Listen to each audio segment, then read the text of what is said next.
As we've been hearing, President Michael D. Higgins has rode into the ongoing issue of Defence Forces pay, saying that members should have sufficient income. He was speaking at an event to honour 7 members of military yesterday. Here's just a flavour of what he had to say.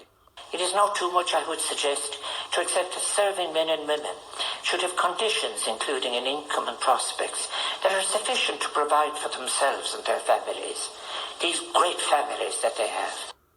That's President Higgins speaking yesterday. For more on this, I'm joined now by Dr. Cathal Berry, a former head of the Army Ranger Wing, and also with the medical school. And also I'm joined by Owen O'Malley, Associate Professor of Politics at Dublin City University. Cathal Berry, you, among others, have called for significant improvements in pay and conditions for members of the military. What do you make of this intervention by the Commander-in-Chief? Good morning, Sean, and good morning to your listeners. First of all, we're absolutely delighted with President Higgins' comments. He's a hugely respected individual in the Defence Forces, precisely because he is brave, and this is just another example of his courage. Oftentimes, certainly in diplomacy, people say things in public because they're not getting anywhere in private with the same kind of appeals. Would you imagine that this perhaps is an expression of frustration on his part, that his private entreaties to government haven't really produced the necessary results as he would see it? Yeah, I agree entirely with you, Sean. His intervention should not even have been necessary at all. There's a multitude of internal mechanisms to solve this problem. It shouldn't even be in the public domain. And the fact that the President, the Supreme Commander of the Defence Forces, has to speak out publicly, that tells you exactly how things are taking place in the Defence Forces. On the other hand, as we all know, the presidency in this country is meant to be above politics. Now, this is really putting his oar into an ongoing political issue. Yeah, well, I don't think it's a political issue at all, actually. This is more to do with justice and equality.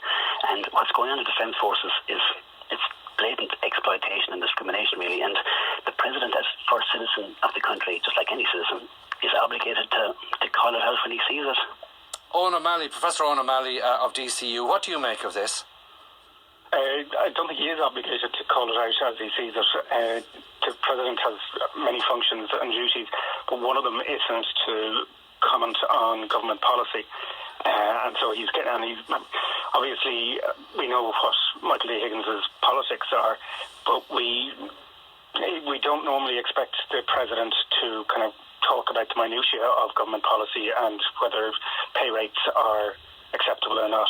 The fact is, pay rates are probably not acceptable in the public, in the armed forces, and there have been ongoing retention issues.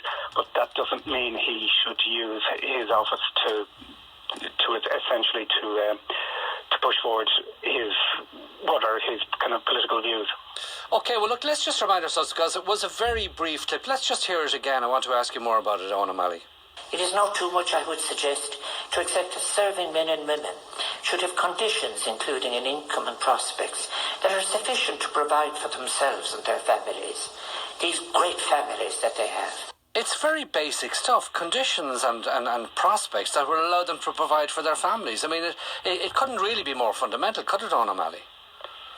He put it in a reasonably sensitive and apolitical way, but if you read the newspapers this morning, it's been covered. I think the headline in the Irish Times was that he called for a pay rise, which is essentially a political issue. It's not new for him to get involved in political issues of the day. In 2012, he kind of criticised the proposed privatisation of some semi-state companies. And in during the general election in 2016, he criticised what was essentially the kind of Fine Gael's policy of calling for tax cuts. So he does get involved in these things. There's not an awful lot the government can do about it, but I presume privately the government is seething.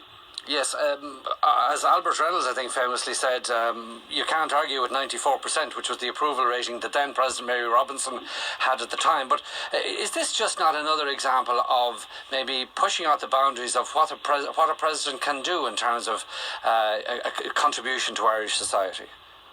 It is pushing the boundaries, and a lot of people welcome those boundaries being pushed. It was probably to stay a political office, and it is a political office.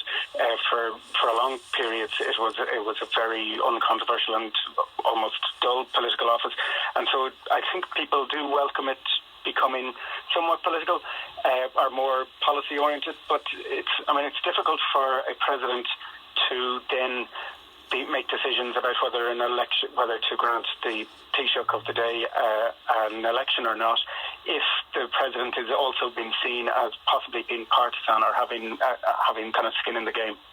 That is the concern, isn't it, Cathal Berry? That it is a direct intervention in a way that we're just not used to hearing from the president. Mm-hmm. Yeah, well, I guess the moral and the ethical arguments, while they are compelling, but there's also a legal argument that Article 13 of the Constitution is very clear. It states that the supreme command of the Defence Forces is hereby vested in the President.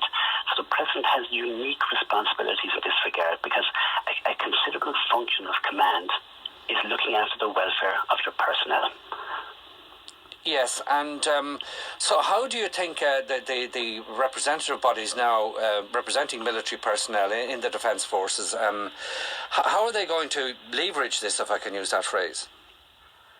Well, first of all, they can speak for themselves, I'm sure they're well able, but both RACO and PD4, I suspect, would strongly welcome the comments of President Higgins, because everybody knows that President Higgins has been a lifelong campaigner for social justice, a very serious advocate, and for him to be throwing his weight behind what was already a compelling argument is very significant. Yeah, and on the other hand, though, we heard, and we know, that there was a review group set up to look at the whole question of Defence Forces pay. I think it was chaired by a former President of Congress, Peter McCloone, and it made recommendations. Now, you were quite dismissive of what he brought forward, but at least the government, it looked to him as somebody has got wide experience of pay matters to bring forward some suggestions. What more should they be doing? Well, first of all, a commitment to pay the national minimum wage would certainly be a big help. I was the military commander in Portlaoise prison for quite a while, and your listeners may not be aware, but a large number of the troops who are on duty right now in Portlaoise prison are not even receiving the national minimum wage. I mean, this is a very dangerous precedent for wider society, because other employers would be looking at this saying, okay, the states aren't paying the national minimum wage, and therefore it's open season. Let's you have a better go explain that a bit more, because I think what you're referring to there is the overtime rates as opposed to the basic salary. Is that right? No, not at all. Again, I was the commander down there, so I know these figures by heart. So the troops that are down there, they're doing in excess of 100 hours a week over a number of months. And if you include their basic salary plus their overtime rates, it still does not even come up to the national minimum wage. And what are the overtime rates? Remind us. Well, I'm not sure if I'd even call them overtime rates. It's between $2 and $3.50 an hour, depending on your rank and your technical status. It's not a wage; it's an outrage. But if they weren't doing any overtime, they would be being paid the minimum wage at least, surely. Well, a private soldier would be on €28,000 per year, and for a 40-hour week, that would not be unreasonable. But the vast majority of Defence Forces personnel are doing well in excess. 65 hours a week would be the norm. That would perhaps explain, Owen O'Malley, why the President, I suppose, voiced his frustration that it shouldn't be too much to expect that members are paid an income that's sufficient to provide for themselves and their families.